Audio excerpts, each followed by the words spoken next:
الحمد للہ رب العالمین والعاقبۃ للمتقین والصلاة والسلام علی رسول النبی الکریم اما بعد فاعوذ باللہ من الشیطان الرجیم بسم اللہ الرحمن الرحیم ظہر الفساد فی البر والبحر کسبت ایدی الناس صدق اللہ العظیم اللہم رب اشرح لی صدری ویسر لی امری واحلل عقدۃ من لسانی یفقہوا قولی ربی زدنی علما ربی زدنی علما ربی زدنی علما اللہم صلی علی محمد النبی الامی وازواج امہات المؤمنین وذریتی وآل بیتی کما صلیت علی ابراہیم انک حمید مجید اللہم صلی علی محمد النبی الامی وعلی آلہ واصحابہ وبارک وسلم۔ اللہ جل شانہ نے سیدنا آدم علیہ السلام کو جب پیدا فرمایا تو سب کو حکم دیا سجدہ کرو، تو شیطان نے انکار کر دیا اور شیطان دشمنوں کی صف میں کھڑا ہو گیا اور بارگاہ الہی میں اس نے کہہ دیا کہ میں اب ان کو چھوڑوں گا نہیں، کہ ان کی وجہ سے مجھے ذلت مل گئی۔ میں تو بہت جنات میں تھا اور جنات میں ہو کے اتنی بلندیوں میں چلا گیا کہ فرشتوں کے ساتھ بیٹھتا تھا، اس کی بڑی شان تھی، شوکت تھی، تو اس سے شوکت اور شان اللہ کی عبادت کی وجہ سے تھی، اللہ کے قرب کی وجہ سے تھی، اللہ کی معرفت کی وجہ سے تھی۔ اس کو جب اللہ نے وہ چھینی تو اس کی ہر چیز چھن گئی۔ جیسے ایک آدمی ہے تو وہ جب پریزیڈنٹ ہے تو اس کو ساری سہولتیں ملتی ہیں، پرائم منسٹر ہے، چیف ہے، ملتی ہیں، اس سے یہ عہدہ لے لیا جائے تو اس کے پاس کچھ نہیں رہتا، بلکہ وہ مجرم بن جاتا ہے اور کورٹ مارشل اور جیل یا سزائے موت بھی ہو جاتی ہے۔ تو شیطان کے ساتھ بھی یہی کچھ ہوا۔ یہ سے جو کچھ ملا تھا تو وہ سمجھتا تھا کہ میری چالاکی، میری ہوشیاری اور میری عبادت اور میری شان ہے نا، جو میں اتنی بلندیوں پہ گیا ہوں۔ جب اللہ جل شانہ کی ناراضگی اس کے ساتھ آئی تو اس سے سب کچھ چھن گیا اور وہ صفر نہیں بلکہ مائنس درجے میں تباہی کے راستے پہ چلا گیا۔ اور یہ شیطان انسان کے اندر بھی نا یہی باتیں آج پیدا کرتا ہے، بھی تو کچھ ہے۔ جیسے شیطان کہتا تھا نا کہ میں کچھ ہوں، تو شیطان لوگوں کے اندر بھی یہ بات پیدا کرتا ہے تو بھی کچھ ہے نا بھائی، جو تو کچھ کرتا ہے نا تیری اپنی وصف ہے، تیری شان ہے۔ وہ بھائی توفیق کس نے دی ہے؟ توفیق کون دینے والا ہے؟ ایک چیز بلندی پہ اڑ رہی ہے تو وہ ہوا کی وجہ سے اللہ ہوا بند کر دے۔ میں نے ناردرن ایریز کے بہت سفر کیے ہیں نا، تو وہ چھوٹے جہاز ہوتے تھے نا، تو ایئر گیپس کہتے ہیں اس کو، تو بھئی گزوں کے حساب سے جہاز نیچے آ جاتا ہے، گیپ آ جاتا ہے ہوا کا، تو پتہ چلتا ہے کہ کلیجہ منہ پہ آیا ہے۔ کئی لوگوں کو تو سانس ہی بند ہو جاتی ہے، اوپر سے ایسے جہاز نیچے آ جاتا ہے، اس درمیان میں ہوا ہی نہیں ہوتی۔ تو جو بھی چیزیں ہیں اسباب تو اس کی بلندی کے، اس کے اگر میری آنکھیں کام نہ کرے میں کیا کر سکتا ہوں، میری زبان کام نہ کرے میں کیا کر سکتا ہوں، میرا دماغ کام نہ کرے میں کیا کر سکتا ہوں، میرے کان کام نہ کرے میں کیا کر سکتا ہوں، میرے پاؤں نہ کام کرے میں کیا کر سکتا ہوں، میرے ہاتھ کام نہ کرے تو میں کیا کر سکتا ہوں۔ یہ سارا کچھ تو میں اس لیے کر رہا ہوں کہ اللہ نے یہ دیا ہے۔ اگر اللہ یہ لے لیں، ایک آدمی بڑا ہی بہت ہی خوبصورت ہے، اللہ اس کی ایک سیکنڈ آنکھوں کی بینائی لے لے، اس کی خوبصورتی گئی ختم ہو گئی۔ زبان چڑھ چڑھ چڑھ گولیوں کی طرح چلتی ہے، اللہ زبان بند کر دے تو بھی شیطان نے بھی اللہ کی بارگاہ میں پھر کہا تھا میں ان کے دائیں سے بائیں سے آگے سے پیچھے سے نا میں آؤں گا، اور وہ آ رہا ہے۔ اور وہ اس نے شیاطین کا ایک گروہ جو اس کے ساتھ ہوتا ہے، جن کو لے کے انسانوں کا پیچھا کرتا رہتا ہے، اور وہ اس کو انسان کو رائے راست سے ہٹانے کی کوشش کرتے ہیں۔ یہ ابتلا، یہ آزمائش سیدنا آدم علیہ السلام کی پیدائش کے ساتھ ہی، پھر آپ کے دو بچے حابیل اور قابیل کے واقعے کے ساتھ ہی یہ مشکل پیش آ گئی کہ قابیل نے حابیل کو قتل کر دیا۔ اور اس کے بعد سے جب بھی ابھی تک جب اللہ کی طرف سے کوئی فیصلہ آتا ہے، کوئی نبی آتے رہے اور سرکار دو عالم نبی صلی اللہ علیہ وسلم آئے، تو شیطان بھی مقابلے میں اپنی فوجیں لے کے، ہر طرح اپنے بندے لے کے، من الجنۃ والناس، انسانوں میں جنات میں مقابلے پہ آتا رہا ہے اور آتا رہے گا۔ جو کافر ہوتا ہے نا، وہ اب اللہ کے ساتھ اس کا تعلق نہیں ہے۔ یہ بات اکثر لوگ کہتے ہیں یار یہ ہمارے لیے مصیبتیں رہ گئی، تو اس بات کو غور سے سمجھیں. جو کافر ہوتا ہے نا وہ اللہ کے ذمہ نہیں رہا. اللہ رب العزت وہ دنیا کی محنت کرتا ہے، اسے اللہ اجر دے گا. اللہ کا نظام ہے، رحمان فی الدنیا و رحیم فی الآخرہ. وہ رحمان ہے. وہ جو بندہ محنت کرتا ہے رستہ کھول دیتا ہے، دے رہا ہے اسے، دنیا بھی دے رہا ہے، عزت بھی دے رہا ہے، شہرت بھی دے رہا ہے، لیکن اس کے آخرت کا کوئی حصہ نہیں، اس لیے کہ آخرت کے لیے ایمان چاہتا ہے. ایمان کے بغیر آخرت نہیں، تصور ہی نہیں نا. ہم ظاہری طور پہ دیکھتے ہیں کہ کفار کی بڑی ترقی ہے، تو بھی ان کی محنت ہے تو ترقی ہے. آپ بھی اگر محنت کریں تو آپ اگر محنت ایمان کے ساتھ کریں تو آپ کو دو ملیں گی. کافر کو ایک ملتا ہے، اس کو دنیا ملے گی، آپ کو دنیا بھی ملے گی اور آخرت بھی ملے گی. تو بھئی کافر کے لیے اللہ جل شانہ نے یہ دنیا ہی رکھی ہے، اس کے لیے جو سب کچھ عیاشی یہی ہے. اور مسلمان کے ساتھ کچھ پابندیاں بھی اللہ کی طرف سے ہے، کچھ چیزوں کی رکاوٹ بھی اللہ کی طرف سے ہے، کچھ چیزوں کے کرنے اور کچھ نہ کرنے کے حکم بھی اللہ کی طرف سے ہے. کافر اس سے آزاد ہے، اس کی اپنی مرضی، اپنی منشا، اپنی دنیا، اپنا ارادہ، اپنی کو سب کچھ اپنی مرضی سے کرتا ہے. مسلمان اپنی مرضی سے نہیں کر سکتا، نہ اجازت ہے. تو اگر کرے گا تو یہ مجرم بن جائے گا. دیکھیں پاکستانی حدود میں اگر کوئی پاکستان کے خلاف کرے گا تو اسے سزا ملے گی، لیکن پاکستان کے حدود سے باہر کرے تو اسے کیا ہے.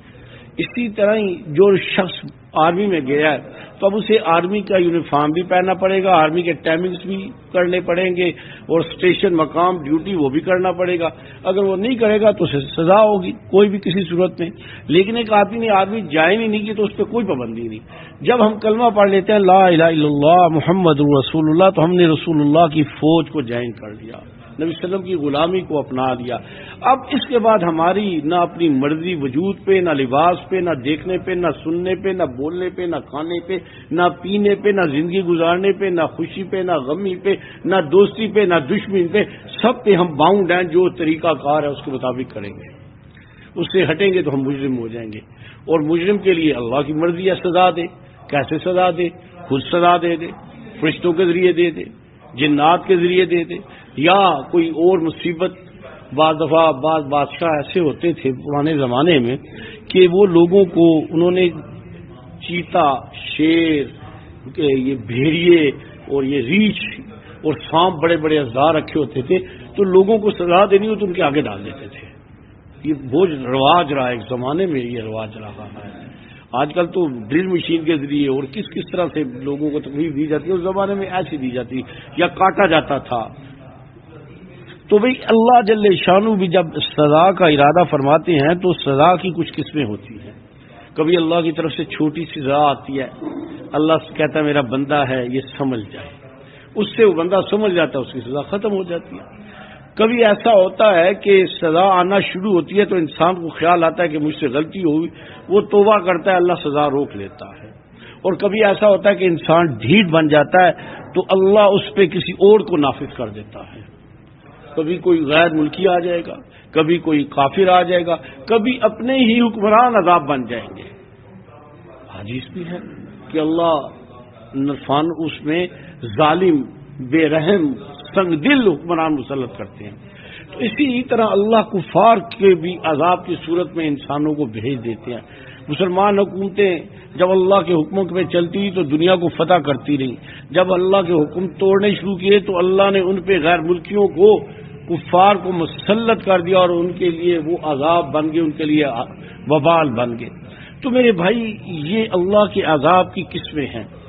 زلزلہ من جانب اللہ کی طرف سے بھی ہے، حدیث میں بھی ہے زلزلے آئیں گے.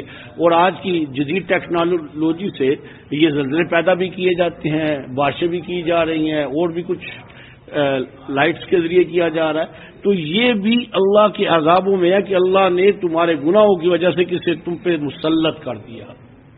قوم یونس علیہ السلام، حضرت یونس السلام کی قوم جو ہے نا، وہ اللہ کی نافرمانی میں بہت آگے چلی گئی تھی.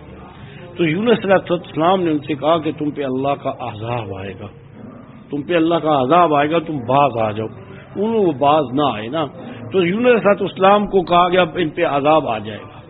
تو سنت یہ تھی انبیاء کی کہ جب انہیں پتہ چل جائے عذاب آ گیا تو وہ خود اور اپنے ساتھ جو لوگ تھے ان کو لے کے نکل جاتے تھے. جو ہی حضرت یونس علیہ السلام نکلے تو قوم کو فکر پڑ گئی کہ یہ جو نکل گئے ہیں نا اب ہم نہیں بچیں گے. اب اللہ کا عذاب آیا ہی آیا. اس شخص نے زندگی میں جھوٹ کبھی نہیں کہا اور اس نے جو بات کی ہے وہ ہو جاتی ہے. اب عذاب آئے گا نا, تو عذاب کے آثار بھی شروع ہو گئے. تو وہ سارے آپس میں مل بیٹھے کیا کریں. تو ان میں کچھ لوگ تھے, انہوں نے کہا کہ اس طرح کرو, اپنے گھر چھوڑتے ہیں, اپنے جانور سارا کچھ لے کے نا جنگل میں جا کے اللہ سے معافی مانگتے ہیں. تو اللہ بڑا غفور الرحیم ہے, اللہ ہمیں معاف فرما دے گا اور یہ اللہ کا عذاب ہم سے ہٹ جائے گا. وہ لے کے چلے گئے, انہوں نے رونا شروع کر دیا, اللہ سے معافی مانگنی شروع کر دیا. عذاب واپس ہو گیا, عذاب واپس ہو گیا. ایک عذاب ایسا ہوتا ہے اور ایک عذاب ایسا ہوتا ہے کہ اللہ کسی ظالم دوسری حکومت والے کو یا دوسری قوت والے کو ایک عذاب بنا کے بھیج دیتے ہیں. جیسے منگول آئے تھے اور انہوں نے بھائی تیا پانچا کر دیا تھا امت مسلمہ کا. یہ بغداد کا جو دریا ہے یہ تو انسانوں کے خون سے سرخ ہو گیا تھا, سب کچھ تباہ برباد ہو گیا تھا. تو یہ بھی اللہ کا عذاب تھا کہ اس سے پہلے مسلمانوں کی حالت خراب ہو گئی تھی. مسلمان عیاشیوں میں اور بادشاہ اور پبلک بھی عیاشیوں میں. ہمارے یہاں تو سارا کچھ لوگ حکمرانوں پہ پھینک دیتے ہیں, خود نہیں دیکھتے ہم کیا کرتے ہیں. ایک ریڑھی والے سے ایک مزدور سے لے کے اوپر تک کون کیا کر رہا ہے وہ کوئی نہیں دیکھتا, سارا اوپر نظر ڈالتے ہیں. بھئی بات یہ ہے کہ جو تعفن پھیلتا ہے وہ نیچے سے اوپر پھیلتا ہے. بو تو نیچے سے جاتی ہے, پخانے سے جاتی ہے, برائی سے جاتی ہے. ایک مردار پڑاؤ تو اس کی بو میلوں میل جاتی ہے. ہمارے بدعمالیاں جو ہے نا وہ اللہ کے عذاب کا ذریعہ بنتے ہیں. اگر وہ اللہ ہی کی طرف سے ہو یا اللہ کی طرف سے اللہ دوسری طرف سے ڈال دے. سید عمر فاروق رضی اللہ تعالیٰ کے دور میں زلزلہ آیا تو آپ کے ہاتھ پہ درہ تھا, آپ نے زمین پہ مارا, رک جا, ٹھہر جا. زمین رک گئی. یعنی اس بندے کا اللہ کے ساتھ تعلق اور اعتماد تھا, اللہ کے ساتھ تعلق اور اعتماد تھا. دریا رک جاتا تھا, دریائے نیل مصر کا. ایسی شیطانی قوت تھی کہ ایک نوجوان بچی غیر شادی شدہ, اسے زیورات پہنائے جاتے, نیا جوڑا پہنایا جاتا اور اسے وہاں اس کے حوالے کر دیا جاتا, مار دیا جاتا. تو دریا جاری بھی شیطانی تھا, شیاطین کرتے تھے. تو خلیفہ نے حضرت عمر فاروق رضی اللہ تعالیٰ کو لکھا کہ یہ لوگ مجھے مجبور کر رہے ہیں, پانی کا مشکل ہے, اگر میں انہیں روکوں گا تو نہ ہوا تو یہ لوگ میری بغاوت کریں گے. تو سیدنا عمر فاروق رضی اللہ تعالی عنہ نے 2 خط بھیجے تھے. خلیفہ راشد تھے, رسول اللہ کے غلام تھے, اللہ کے حکموں کو پانے والے تھے. ایک خط گورنر کو بھیجا کہ میں تجھے ایک خط اور بھیج رہا ہوں, بھئی اللہ کا حکم نہیں ٹوٹنا چاہیے, اور یہ جو دوسرا خط ہے یہ تو خط دریا کو دینا, دریا میں ڈالنا, خود جا کے ڈال کر. اب آج کی سائنس یہ کہیں گی دیکھو جی عجیب سی بات ہے, دریا کو خط دیا جا رہا ہے. دریا کون ہوتا ہے, پانی کی کیا ہے؟ ارے پانی اللہ کے حکم سے آتا ہے اور اللہ کے حکم سے جاتا ہے. زمین پہ نیچے لے جائے تو ساری بورنگیں ختم ہو جاتی ہیں, اور اوپر چڑھا دے زمین سے تو انسان کی عقل رہ جاتی ہے. وہ گورنر جب آئے تو سارا مجمع دیکھنے آ گیا, عجیب عجیب کام ہو رہا ہے جی. اس اللہ کے بندے نے عمر فاروق کا جو خط جس پہ لکھا تھا, دریا میں اللہ کے حکم سے تجھے حکم دے رہا ہوں کہ اگر تو یہ سمجھتا ہے کہ اپنی مرضی سے چلتا ہے تو نہ چل, اگر اللہ چلانے والا میں تمہیں حکم دیتا ہوں کہ یہ جو کچھ ہو رہا ہے ختم ہو جائے. ڈالتے گئے وہ دن یہ دن, اس کے بعد دریا کبھی بھی نہیں رکا. اسی طرح امتوں پہ بربادیاں بھی آئیں, زمین بھی آئیں, زمین کے اندر بھی تھا. اس کے میں نے قوم سمود کا سارا علاقہ دیکھا ہوا ہے. وہ قوم سمود کے علاقے سے بھی تقریباً کوئی 100-150 میل پہلے ہی نظر آ جاتا ہے کہ آگے عذاب آیا تھا. پورے پہاڑ پھٹ کے فضا میں گئے تھے, تو نیچے آگے تو بکھرے ہوئے ہیں پتھر, چھوٹے سے پتھر کے اوپر پہاڑ پڑا ہے. آگے جاؤ ایسے ہی صورتحال ہے. آگے قوم سمود کا وہ جو علاقہ ہے جو حضرت صالح علیہ السلام کی اونٹی کا واقعہ جس میں میدان صالح کے پاس, تو وہ پہاڑ جو ہیں, وہ پہاڑ جو ہے نا جس میں ان کے گھر تھے, تو ہمارے پتھروں کی طرح, ہمارے پہاڑوں کی طرح نہیں. پہاڑ وہ پیرے مائل ہیں ہلکے سے, اور وہ ایک پتھر کا ایک پہاڑ ہے. یعنی یہاں سے لے کے اگر بنی تک ہے تو ایک ہی پتھر ہے. اسی کے اندر مکان ہے, روشندان ہے, نیچے تہ خانے ہیں, اوپر بلا خانے ہیں, کھڑکیاں ہیں, اور باہر بنے ہوئے ہیں, عقاب بنے ہوئے ہیں. تو جب فرشتے نے چیخ ماری تھی نا تو لوگوں کے کلیجے پھٹ گئے تھے. اور آپ وہ دیکھیں پتھر ہے نا, تو اس پتھر کو آپ جا کے دیکھیں تو پتھر پگھلے نا، تو پگھلنے سے جیسے پسینہ ہمارا نکلتا ہے نا، اس پتھر کے پگھلنے کے بھی آثار دیکھے جا سکتے ہیں جا کے۔ یہ اللہ کے عذاب کی ایک صورت تھی، اللہ کے عذاب۔ اسی طرح اللہ نے ایک قوم پہ ہوا بھیجی، اس نے وہ قوم سمود تھی، اور وہ دنیا میں اب تک جتنی قوم آئی ہیں سب سے لمبے، سب سے تگڑے، سب سے مضبوط تھے۔ جب نبی نے کہا بھئی تم پہ اللہ عذاب بھیجنے لگا ہے، انہوں نے کہا کس چیز کا؟ ہوا کا۔ تو انہوں نے ہنسنا شروع کر دیا، ارے ہم تو ایک ایک پہاڑ ہیں، ہوا میں کیا کرے گی؟ تو نبی نے کہا بس فلانے دن عذاب آ رہا ہے۔ تو نبی وہاں سے چلے گئے، تشریف لے گئے۔ اب انہوں نے مشورہ کیا بھئی کیا کریں، یعنی اس نے کہا اب تو ہوگا کچھ۔ تو 3 طرف پہاڑ تھا، ایک طرف نہیں تھا۔ تو انہوں نے کہا کہ ہمارے جوان جو خالی جگہ نا وہاں جوان کھڑے جو 3 طرف پہاڑ ہے، چوتھے یہ جوان ہی پہاڑ ہی ہے نا۔ ایک ہوا کا صرف ایک جھونکا آیا، کسی کا بھی کچھ نہیں بچا، ذرات ہو کے رہ گئے۔ تو بھئی یہ 2 آوازیں لگ رہی ہیں، ایک تو ہے جی زلزلہ اللہ کی طرف سے ہے، ایک ہے جی کہ جدید ٹیکنالوجی سے کیا گیا۔ تو دونوں ہی چیزیں متوقع ہو سکتی ہیں۔ اللہ جب انسان کے اعمال کی سزا دیتے ہیں تو دوسروں کو اس پہ مسلط کر دیتے ہیں، مسلط کرتے ہیں، اور وہ ان کو عذاب دیتے ہیں، ان کو نقصان دیتے ہیں۔ اور زلزلے کی صورت میں بھی ہو سکتا ہے، کسی اور صورت میں بھی ہو سکتا ہے، گیسز کی صورت میں بھی ہو سکتا ہے۔ آج کل تو بہت ایڈوانس ہے، پتہ نہیں آگے جا کے کیا کیا بنے گا۔ جیسے حدیث مبارکہ میں جن لوگوں نے دجال کے فتنے کی کتابیں پڑھی ہیں نا، تو ان کے لیے سمجھنا بڑا آسان ہے۔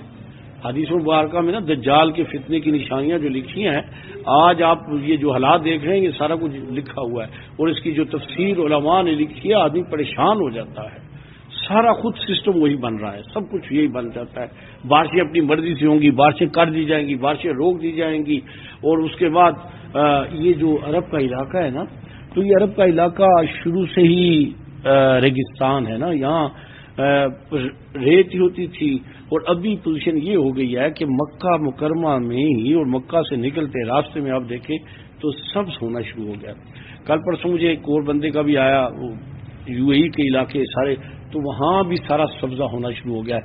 اور ہم جا رہے تھے ٹرین میں، تو راستے میں میں نے دیکھا کہ جہاں کبھی بھی پانی نہیں تھا اور وہاں پانی کھڑے ہوئے تھے۔ تو یہ جہاں وہ نشانیاں نا قیامت کی، وہاں اللہ کے عذاب کی نشانیاں بھی ہیں۔ اور دجال کے بارے میں کہ اس کا فتنہ جو ہے نا کیسے آئے گا، تو یہ جو ہے نا ہمارے اعمال کی سزا ہے۔ تو دجال کے فتنے سے بچنے کے بھی جہاں سورہ کاف ہے وہاں اعمال اور استغفار اور اللہ کی مدد بھی ہے۔ بھئی دشمن جتنا مرضی تگڑا ہو جائے، جتنا مرضی قوی ہو، جب اللہ کا فیصلہ ہو گیا کہ آپ کو عذاب دیا جانا ہے تو دشمن کے ذریعے آپ کو عذاب دیا جا رہا ہے۔ ہم آتے ہی نہیں اس طرف، اس نے کر دیا، اس نے کر دیا، بھی اس نے کر دیا، تو اللہ نے عذاب کی یہ صورت ہم پہ بنا دی تھی۔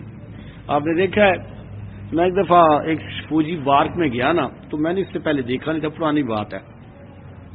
تو ایک فوجی نے پیچھے پٹھو سا، مجھے نہیں پتا تھا پٹھو کہتے، میں نے پوچھا نہیں یہ کیا ہے یار، اس نے، وہ بیچارہ چکر لگا رہا ہے، تو وہاں ایک بندہ کھڑا ہے اسے دیکھ رہا ہے۔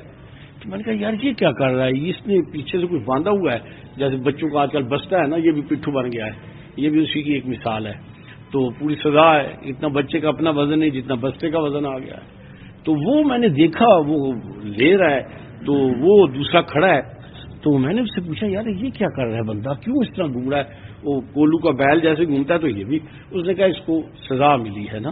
میں نے کہا کس بات کی؟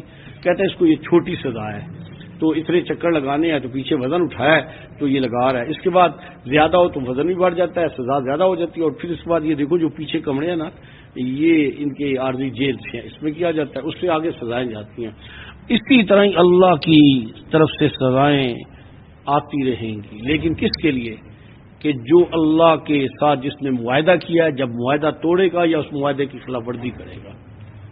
کافر کا اللہ سے معاہدہ ہی کوئی نہیں ہے، ہم نے کلمہ پڑھ کے ایک معاہدہ کیا اور معاہدے کی خلاف ورزی کرتے ہیں جس کی سزا پا رہے ہیں۔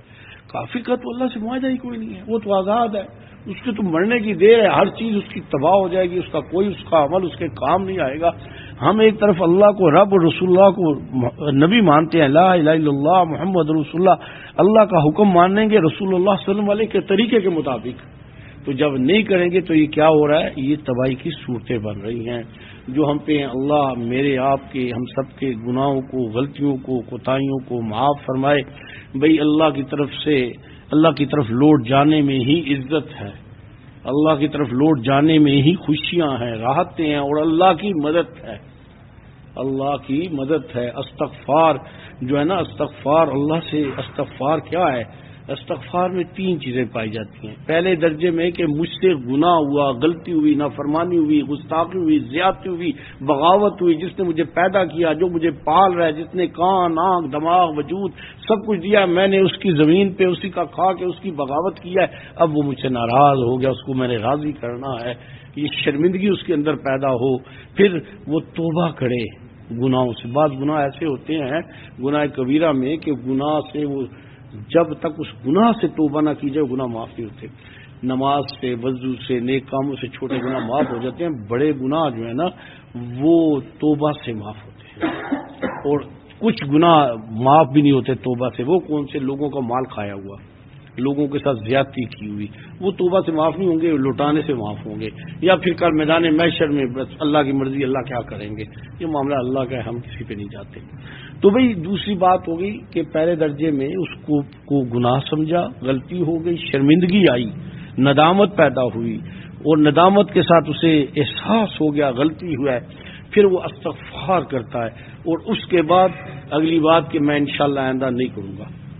اگر ہو جائے تو اللہ معاف کرے گا، لیکن ارادہ کرے کہ میں آئندہ نہیں کروں گا، تو بھئی اللہ کے عذابوں کو، چاہے وہ سیلاب کی صورت میں ہوں، چاہے وہ زلزلے کی صورت میں ہوں، چاہے وہ دھوپ کی صورت میں ہوں، چاہے وہ سردی کا، کچھ علاقے ایسے ہیں جہاں اتنی سردی پڑی کہ لوگ سردی سے مر گئے، بعض جگہوں پہ برف اتنی پڑی کہ لوگ برف سے مر گئے، بعض جگہوں پہ ایسی شدید دھوپ پڑتی ہے کہ وہ دھوپ جلا کے رکھ دیتی ہے۔ تو یہ اللہ کا نظام ہے نا، تو بھی اس کا ایک ہی علاج ہے اللہ کی طرف رجوع کر لینا۔ اللہ کے عذاب کو روکنے کا طریقہ استغفار، اللہ سے معافی مانگنا اور گناہوں کو چھوڑنا۔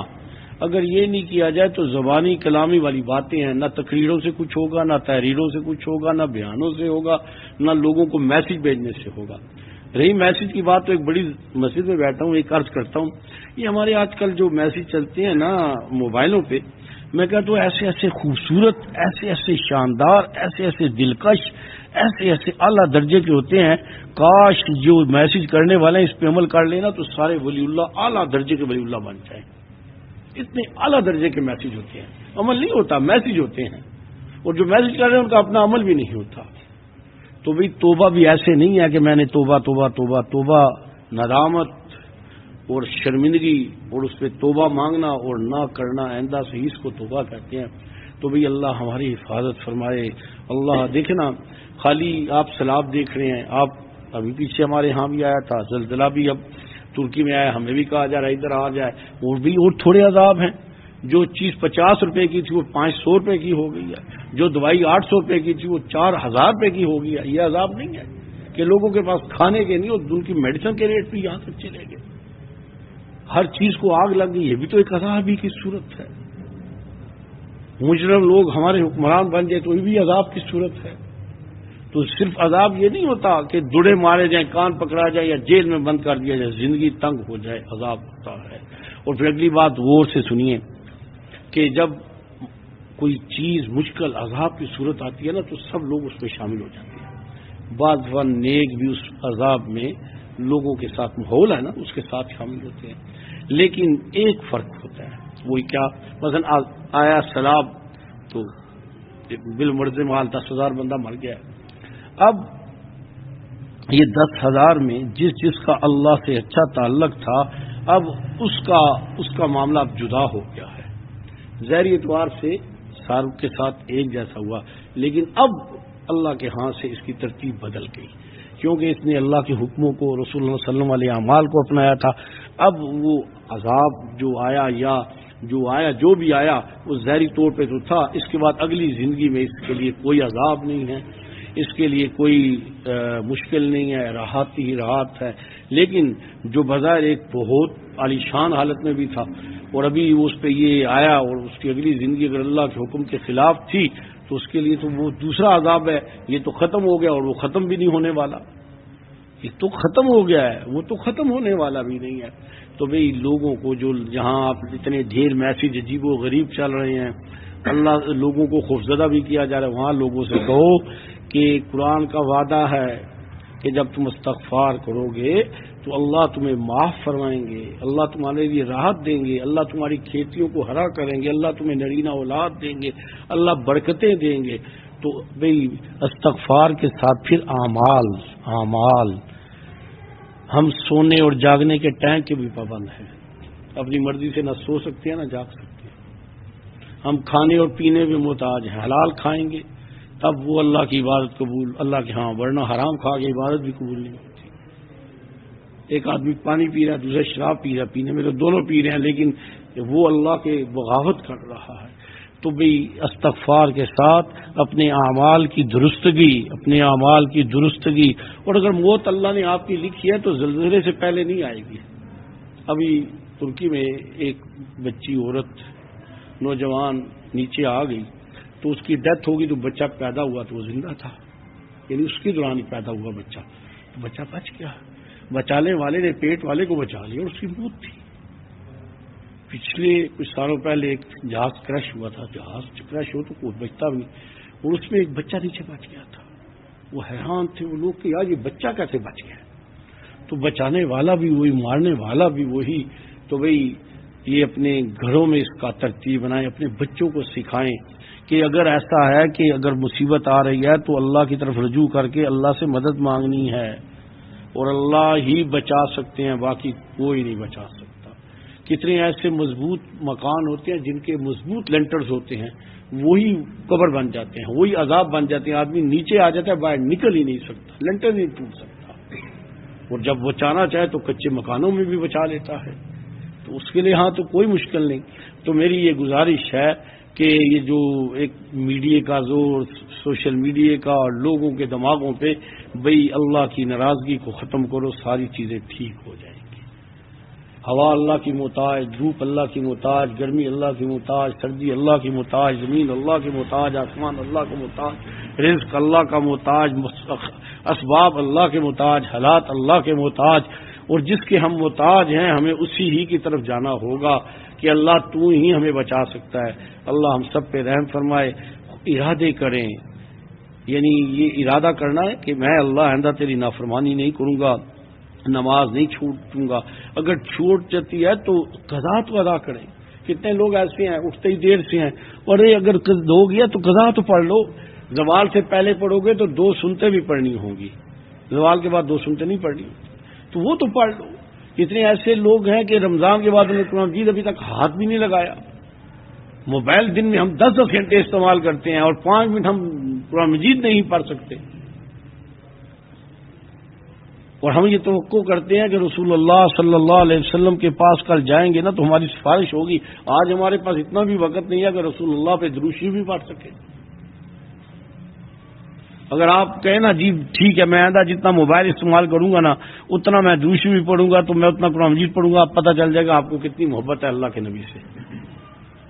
بالکل معاملہ سیدھا ہو جائے گا، بالکل ٹھیک ہو جائے گا. تو اللہ پاک میرے آپ کے گناہوں کو معاف فرمائے، اللہ ہم سب پہ رحم فرمائے. چلیں جی.